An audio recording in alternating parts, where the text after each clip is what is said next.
오늘 우리가 함께 볼 말씀은 창세기 1장 26절부터 28절의 말씀 제가 읽도록 하겠습니다.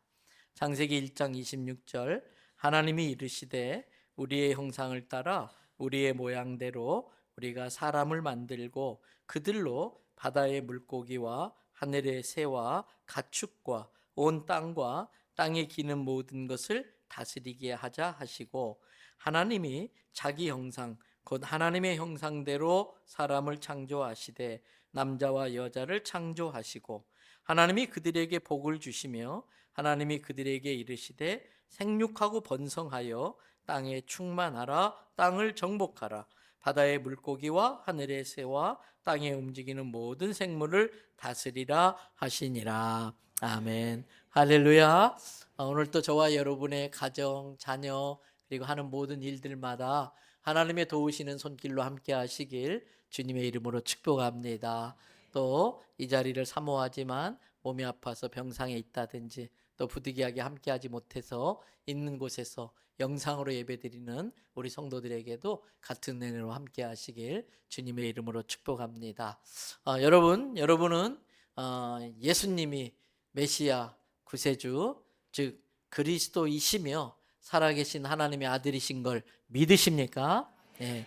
그렇게 믿으신다면 그 믿음의 고백 때문에 하나님의 자녀가 된 걸 믿으시기 바랍니다. 이 믿음의 고백을 하는 사람을 우리는 그리스도인, 크리스찬, 기독교인이라고 그렇게 부릅니다. 모든 기독교인들은 성경을 하나님의 말씀으로 믿습니다. 모든 기독교인은 하나님의 말씀인 성경이 절대 진리라고 믿습니다. 이렇게 성도가 절대 진리로 믿는 하나님의 말씀이 인간 존재의 근거가 어디 있는지를 명확하게 알려주고 있습니다. 오늘 본문인 창세기 1장 27절을 한 목소리로 읽어봐 주십니다. 하나님이 자기 형상 곧 하나님의 형상대로 사람을 창조하시되 남자와 여자를 창조하시고 말씀 그대로 띄워놔 주세요. 여러분 이 구절에 보면 다른 어떤 피조물에게도 하나님이 만든 피조물 중에서도 다른 어떤 피조물에게도 단 한 번도 사용해 보지 못한 표현이 나옵니다. 하나님의 형상이라는 표현이에요. 사람에게만 유일하게 하나님의 형상으로 지음을 받았다고 성경은 말하고 있습니다. 하나님의 형상으로 지음 받았다는 것이 무슨 뜻일까? 창세기 2장 7절을 보면 좀 더 이해할 수가 있어요. 거기에 보니까 여호와 하나님이 땅의 흙으로 사람을 지으시고 사람도 다른 짐승들처럼 똑같이 흙으로 지었어요. 그래서 물질로 이루어진 이 육체가 뭐 교통사고로 망가진다든지 너무 오래 써가지고 이렇게 못 쓰게 되어진다든지 그러면 폐기 처분돼서 흙으로 돌아가는 거예요. 이것은 내가 아니고 나라는 영혼이 그릇으로 사용했던 그러한 육체일 뿐인 것이지요. 사람이 흙으로 이렇게 지어졌는데 다른 짐승들과 다른 게 있다면 거기 보니까 하나님이 사람의 코에 뭘 불어넣으셨다? 생기를 불어넣으니까 사람이 살아있는 영적 존재가 되었다는 거예요. 여러분, 하나님의 형상으로 지음받았다는 것은 사람에게만 하나님의 영이 있어서 하나님과 인격적인 교제가 가능한 영적 존재가 되었다는 뜻입니다. 하나님은 자신이 공을 들여 지은 이 세상이 계속해서 아름답게 유지되어 갈 수 있도록 모든 피조물에게 생존 본능을 집어넣어 주셨어요. 뭘 집어넣었다? 생존 본능.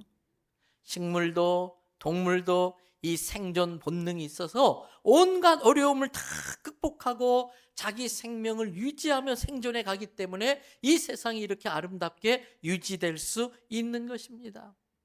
아스팔트 사이에서도 이 잡초들이 어떻게 해서든지 뿌리를 내려서 거기에 살아남으면서 자기를 만드신 하나님을 그렇게 찬양하고 있는 거예요. 인간도 마찬가지입니다. 인간도 하나님의 피조물입니다. 그래서 그 안에는 동물적인 생존 본능이 모든 인간에게는 다 있습니다. 그런데 사람과 동물이 다른 게 있습니다. 하나님께서 사람에게 불어넣어 주신 그 생기, 하나님의 영이 있어서 사람만이 유일하게 하나님의 영으로 동물적 생존 본능을 다스릴 수 있게 되어졌습니다. 다른 피조물은 없는데 사람에게만 하나님의 영이 있어서 그 하나님의 영으로 생존에 필요한 생존 본능을 다스릴 수 있게 만들어 주셨습니다. 그래서 사람이 사람 될 수 있는 것은 그 안에 하나님의 영이 있기 때문입니다. 그 영으로 스스로 선택하여 본능에 충실할 수도 있고 그 영으로 스스로 선택하여 본능을 통제할 수도 있는 것입니다.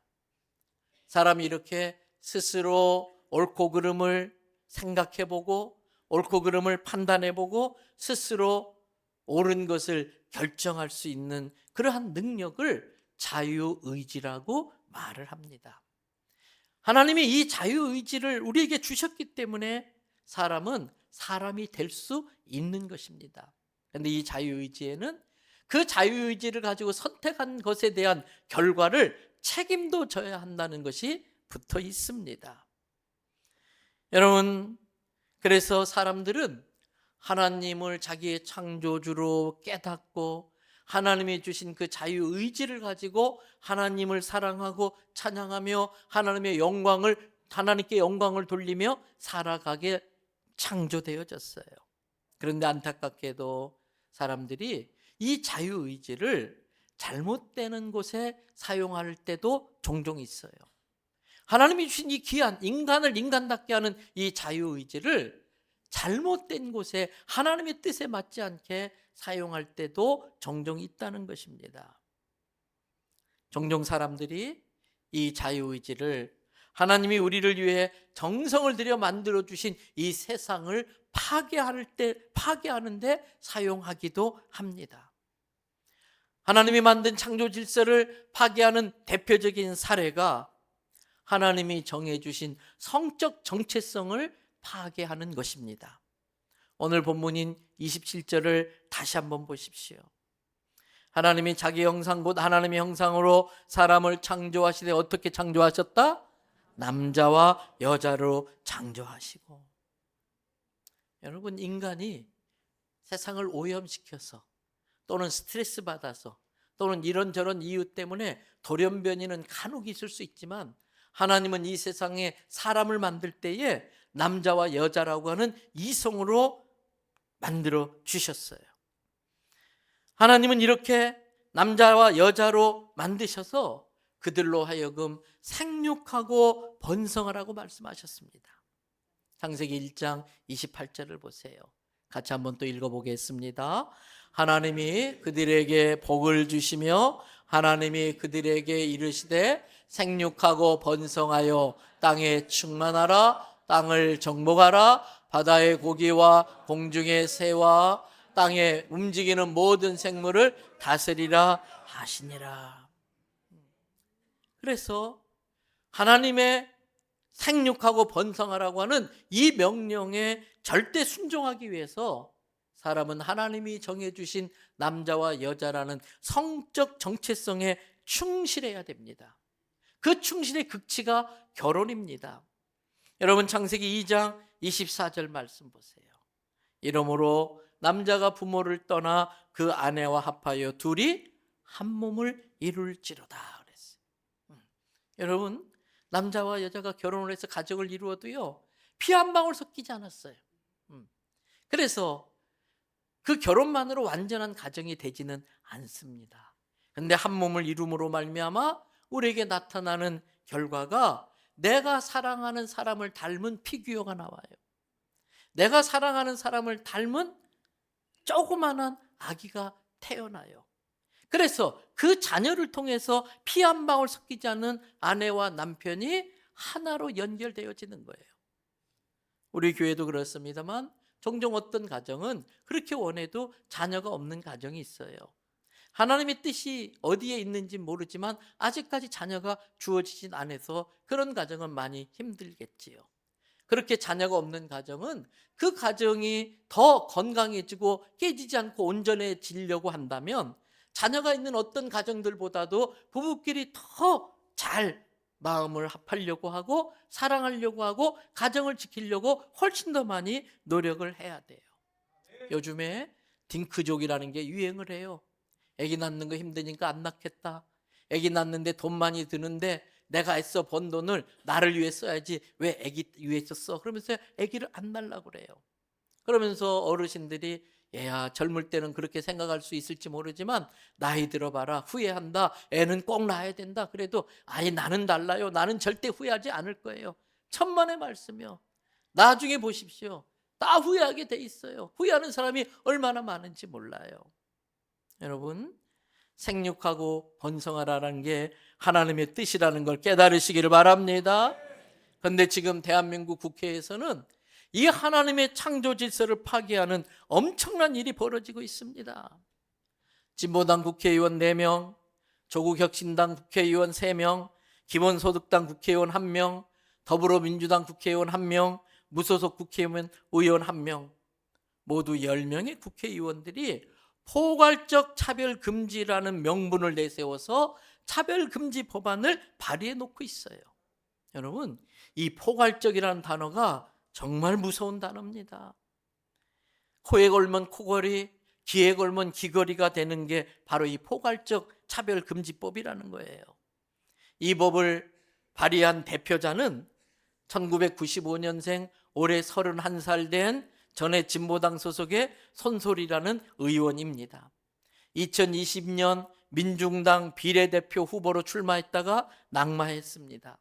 2022년 지방선거 서울 서대문구 구의원으로 출마했다가 또 낙마했습니다. 2024년에 진보당에 있다가 더불어민주당 비례대표 후보로 합류해서 전국구에 도전했다가 역시 떨어졌습니다.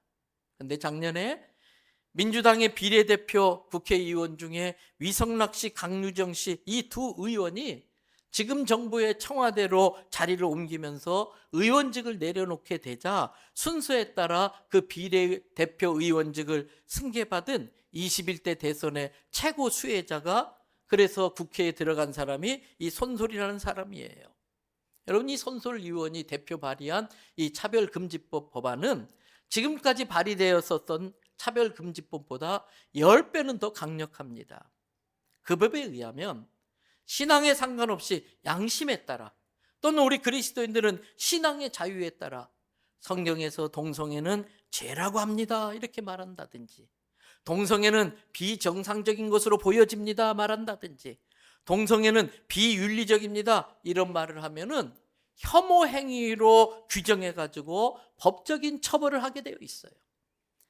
이번에 발의된 법안의 제58조를 보면 동성애가 죄라고 하는 것을 반복적으로 말할 때는 악의적 차별로 간주되어져서 최소 500만 원 이상의 벌금을 물어야 됩니다.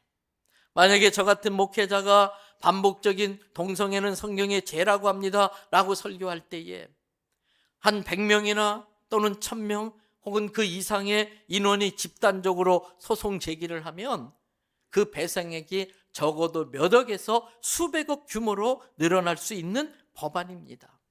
이 법만 있는 게 아닙니다. 우리나라에는 국가인권위원회라는 게 있어요. 동성애자가 자기가 동성애자라는 것 때문에 차별 대우를 받았다라고 국가위원회에다가 제소하면 국가위원회는 그 사람한테 잘못했다고 시인하고 다시는 그렇지 않겠다고 이렇게 하라고 시정명령을 내립니다. 나는 성경의 진리를 믿는 사람이기 때문에 그럴 수 없습니다. 그러면 3천만 원 한도 내에서 강제 이행금을 반복적으로 무제한 부과할 수 있어요. 이행 강제금을 반복해서 무제한적으로 계속해서 부과하면서 벌금이 쌓여져 가게 만든 법이에요. 예를 들면 목사가 동성애자들이 와서 고의적으로 일부러 내가 할지 못할 걸 뻔히 알면서도 일부러 우리 결혼 주례 좀 해주세요. 그렇게 할 때에 저는 제 신앙 양심상 동성애 결혼은 주례 못합니다. 그러면 악의적인 차별로 그게 간주되어져서 손해배상을 그분들이 요구하는 손해배상의 3배에서 5배를 물어주게 되어져 있어요. 성경에서 하나님은 생육하고 번성하라고 하셨습니다. 그러나 동성애 결혼이 합법화되면 생육하고 번성할 수가 없습니다. 여러분 또 아십니까? 게다가 지금 국회에는 낙태법도 발의되어져 있어요. 그 법안에 의하면 우리 자녀들이 18세만 넘으면 그때부터 부모 허락 없이 의사 없이도 약으로 낙태를 스스로 할 수 있는 법이 거기에 정해져 있어요. 그게 된다는 거예요. 그러면서 심지어 내가 낙태를 하려고 하는데 약 살 돈이 없다 청구하면 나라에서 그 돈을 대주라는 게 이 법안이에요. 심지어 낙태를 산부인과 의사만 할 수 있는 것이 아니라 정신과 의사, 피부과 의사도 낙태 시술을 할 수 있게 하자는 게 법입니다. 아시는 것처럼 우리나라는 안 그래도 인구 저출산으로 나라가 심각한 위기에 처하게 되어 있습니다. 세계 최고 부자라고 하는 테슬라의 CEO인 일론 머스크는 전 세계 인구 저출산 문제에 대해서 심각하게 토론하던 그러한 자리에서 인구 저출산 문제의 심각성을 한국을 사례로 들었습니다. 일론 머스크는 이 한국의 저출산 상황을 사례로 들면서 이제 이 저출산은 경제 위기의 문제가 아니라 실제적인 안보 재앙으로 닥칠 거라고 경고를 했습니다. 머스크에 의하면 한국의 합계 출산율이 세계 최저 수준인 지금의 0.7%를 계속해서 유지해 간다면 3세대 안에 이 나라는 경제적인 문제의 차원을 넘어서 국가적 존립 위기에 처하게 될 거라고 분석하고 있어요. 지금의 수준인 0.7% 수준이 3세대를 계속 유지해 간다면 여러분 우리나라는 인구의 4% 수준으로 인구가 줄어드는데 현재 인구의 25분의 1 수준으로 줄어든다는 겁니다. 그러게 되면 우리나라 인구 구조가 나라를 지킬 젊은이들이 없어서 저 북한이 탱크 몰고 올 필요도 없다는 거예요. 그냥 걸어 내려오기만 하면 남한은 저절로 북한에 의해서 점령된다는 게 일론 머스크의 분석입니다. 그런데 보세요. 이 동성애를 합법화해서 동성 결혼을 합법화시키면 정상적인 결혼은 줄어들 거예요. 동성끼리 결혼해서 어떻게 아기를 낳습니까? 게다가 낙태까지도 쉽게 하는 법을 만들어버리면 이 출산율은 훨씬 더 줄어들면서 나라 미래는 심각해질 거예요. 말이 나온 김에 지금 국회에 상정된 법안 중엔 이런 게 있습니다. 신천지와 통일교를 처분한다는 명분으로 종교단체를 해산시킬 수 있는 민법을 개정하고 있어요. 여러분, 그 법의 근거에서 교회 재정 같은 것을 트집 잡고 교회를 해산시키려고 마음먹으면 얼마든지 교회를 해산시킬 수 있는 합법적인 법안이 지금 발의되고 있는 것입니다. 예를 들면 교회는 어려운 사람을 돕는 구제 사업을 종종 합니다. 또 여러 나라에 선교비를 보내기도 합니다. 또 장학 사업도 합니다. 그런데 어떤 경우는 종종 영수증을 처리하지 못하는 경우들도 있어요. 저 같은 경우만 해도 많은 후배들이나 선교사님들이나 신학생들이 찾아와요. 그때에 웬만하면 빈손으로 돌려보내지 않습니다. 식사하라고, 교통비 보태라고, 또는 여기 필요한 데 쓰라고 봉투를 이렇게 줘서 보냅니다. 그때에 그런 경우에 여기 영수증에 사인 좀 해달라고, 여기 확인서 좀 써달라고, 그렇게 할 수 없는 경우가 대부분이지요. 그런데 이런 동성애와 같은 사안처럼 어떤 사안에 대해서 교회나 목사가 마음에 안 드는 발언을 계속하게 되면 공무원이 교회에 와가지고 교회 장부 좀 봅시다. 그럼 법적으로 보여줘야 돼요. 그런데 교회 장부의 대부분 많은 경우는 일반 회사의 재정 처리처럼 영수증이 첨부되지 못한 경우도 있어요. 영수증 없다고 문제 삼으면 그게 걸려서 교회를 법적으로 해산시키고 교회의 모든 이 재산은 성도들이 헌금해서 모여진 이 모든 자산은 국가에 기속되게 하는 게 바로 그 법입니다. 또 아주 심각한 법안 중에 하나가 사학법이에요. 우리나라에는 기독교 사학이 많이 있습니다. 우리나라 근대 역사에 기독교 사학에서 배출한 인재가 나라를 발전시키는데 얼마나 큰 공헌을 했는지 자타가 인정합니다. 그런데 몇 년 전에 이 우리나라의 기독교 사학을 포함한 모든 사학을 운영하는 이 사회의 절반을 외부 인사로, 개방 인사라고 하는 외부 인사로 채우라는 거예요. 기독교 사학 같은 경우는 비기독교인들이 외부 개방 인사로 들어오는, 그래서 절반을 그렇게 채우라는 법 개정 시도가 있었습니다. 그렇게 되면 우리 기독교 단체가 왜 사학을 운영합니까? 복음을 전해서 영혼을 구원하고 성경의 가치관을 가르쳐서 나라와 민족의 지도자로 키우려고 많은 돈을 들여서 사학을 운영하는데, 이 불신 개방 이사들이 와가지고 성경을 못 가르치게 하고 그렇게 하게 되면은 우리가 학교를 운영할 이유가 아무것도 없는 거지요. 그때에 많은 기독교가 저항을 해가지고 개방 인사의 숫자를 4분의 1로 줄여놨어요.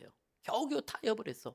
그런데 이번 또 국회에서는 그 개방 인사를 3분의 1로 늘리려고 하는 지금 법안이 올라와 있습니다. 그러면 한동대학이나 연세대학교나 이런 미션 스쿨들은 사학 운영에 많은 어려움을 겪을 수밖에 없는 것입니다.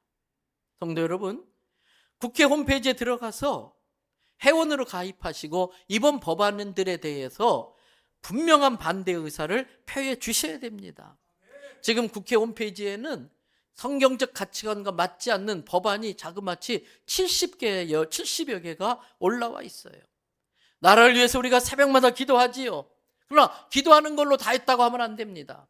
그렇게 기도도 계속하면서 홈페이지에 들어가 나라의 미래를 망치려고 하는 이 법안들을 강력하게 반대한다는 의사를 표시하셔야 됩니다. 성경은 동성애가 죄라고 명확하게 말씀하고 있습니다. 구약과 신약의 대표적인 구절들을 한 개씩만 소개하겠습니다.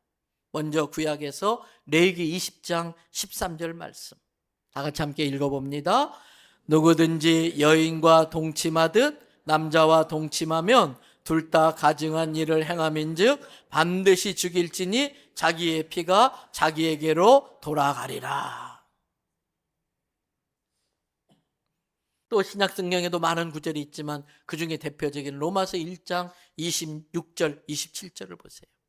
이 때문에 하나님께서 그들을 부끄러운 욕심에 내버려 두셨으니 곧 그들의 여자들도 순리대로 쓸 것을 바꾸어 영리로 쓰며, 27절, 그와 같이 남자들도 순리대로 여자 쓰기를 버리고 서로 향하여 음욕이 불릴 듯하며 남자가 남자와 더불어 부끄러운 일을 행하여 그들의 그릇 때문에 상당한 보응을 그들 자신이 받았느니라.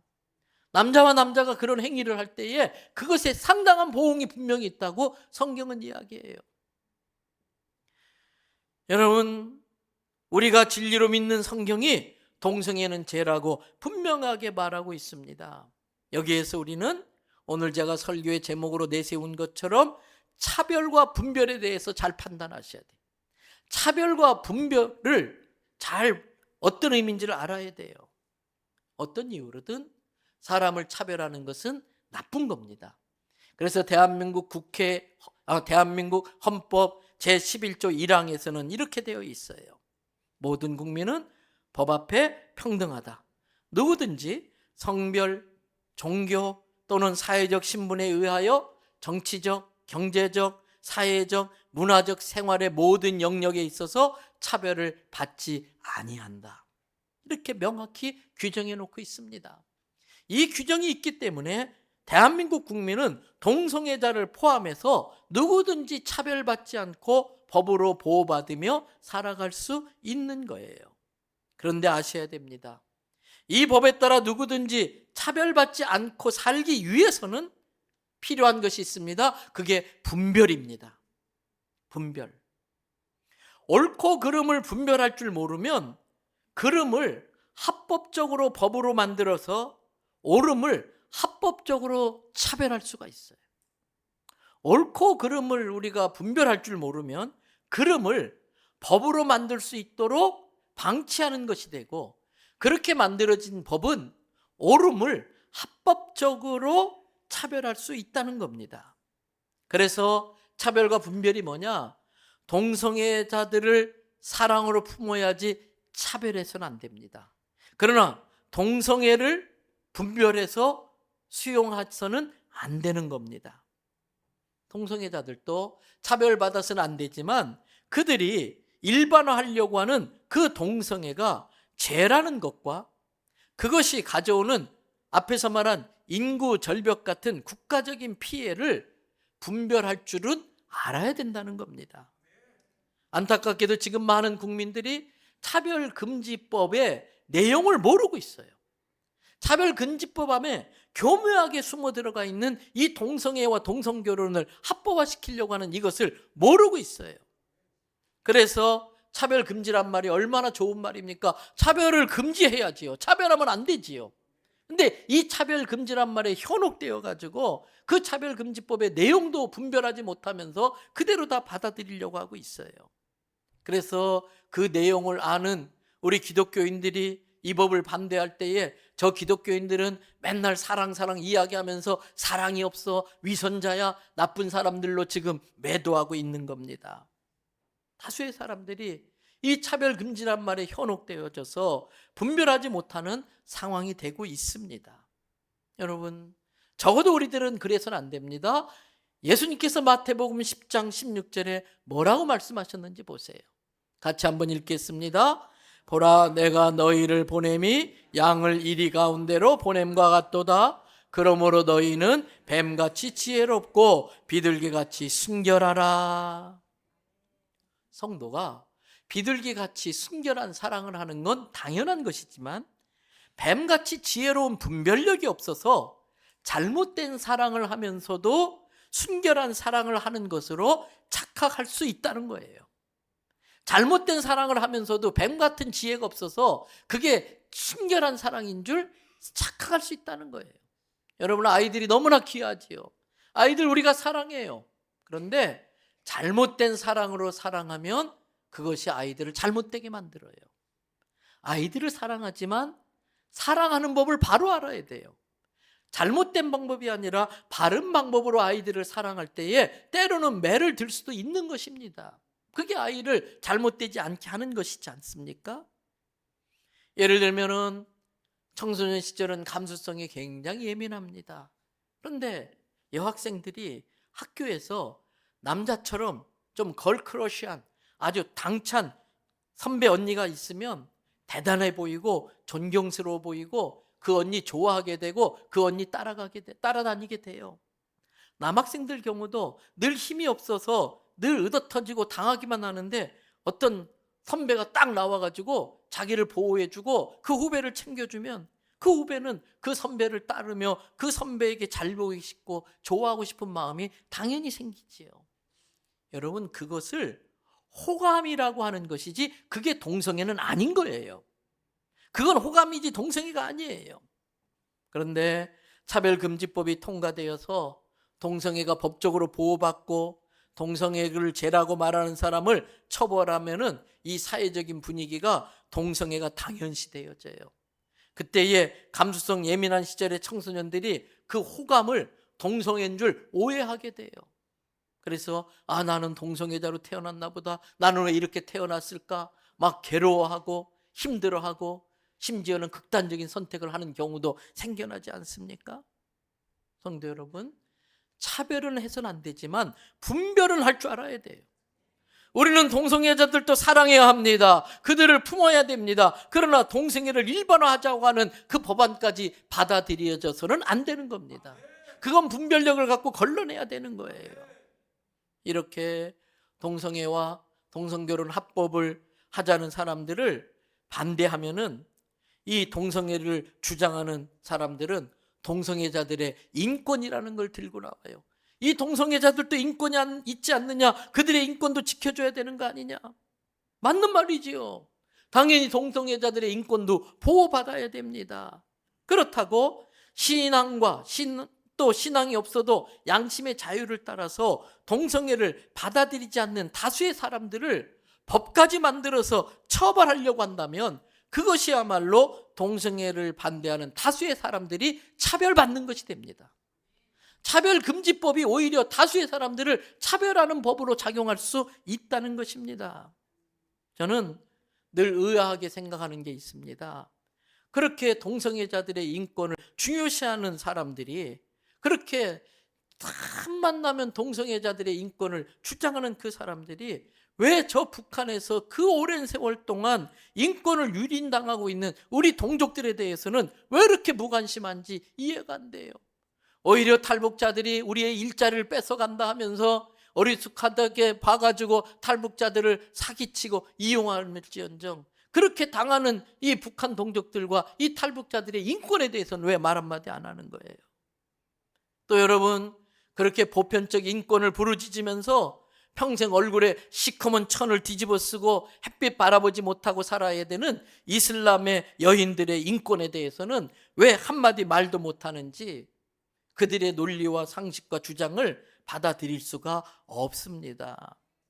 동성애자의 인권을 무시하자는 게 아닙니다.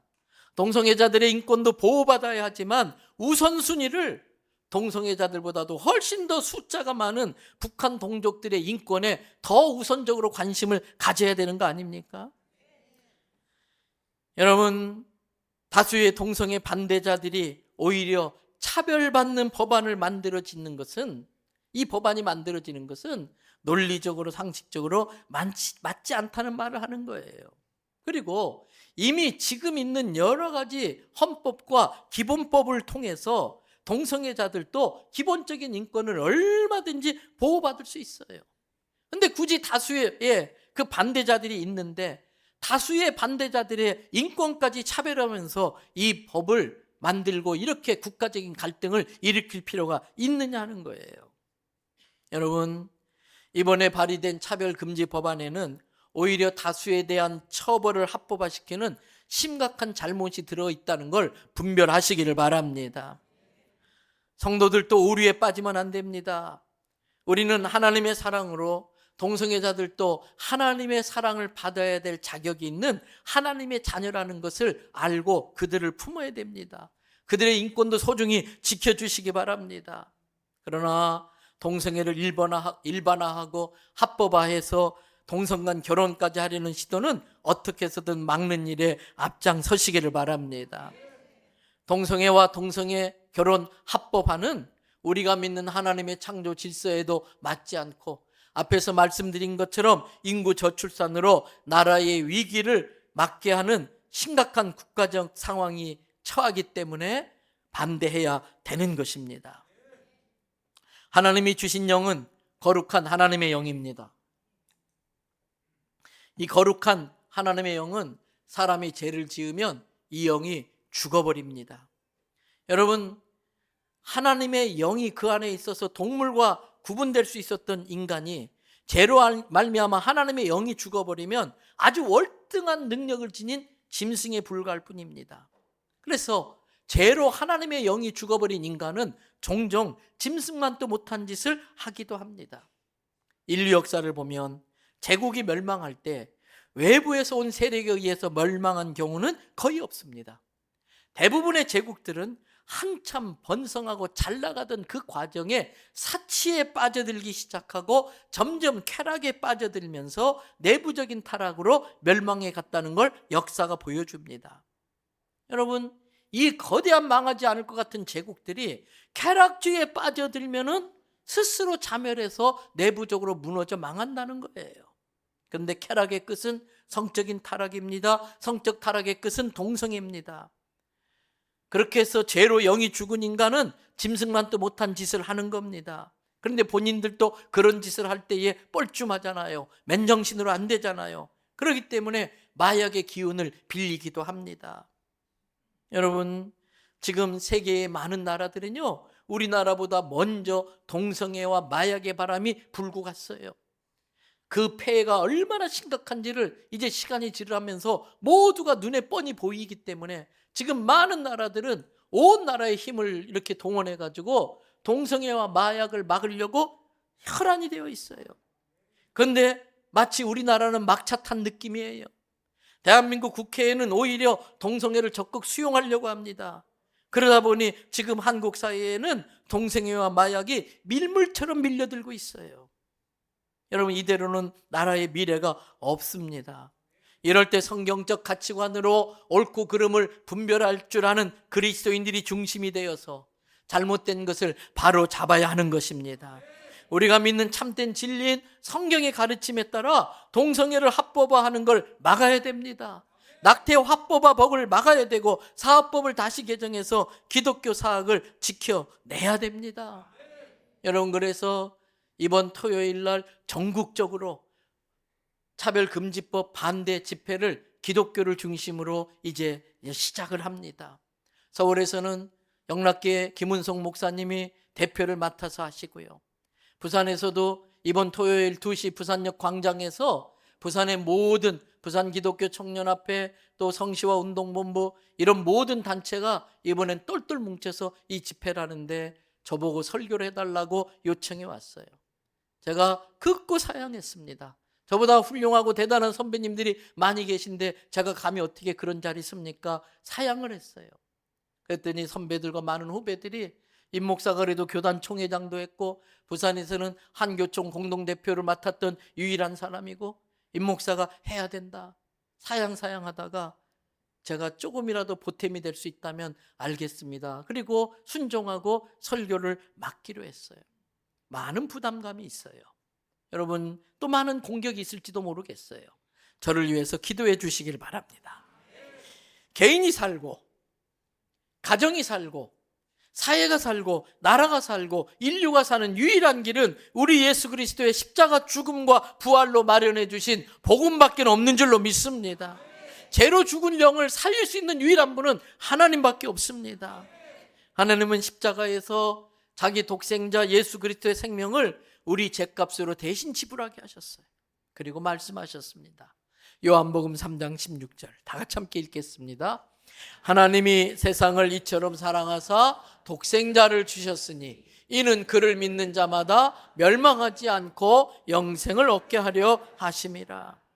사랑하는 성도 여러분, 동성애자를 포함해서 모든 사람은 예수님의 보혈로 죄 씻음을 받아야 거듭날 줄 믿습니다. 예수의 피로 중생해야 됩니다. 죄로 죽은 영이 예수의 보혈로 죄 씻음을 받을 때에 그 영이 다시 살아나 멸망당하지 않고 영생을 가지고 천국에서 하나님의 자녀로 영원히 살 수 있을 줄로 믿습니다. 우리가 대학 예우는 요한복음 5장 24절 말씀 선포하십시다.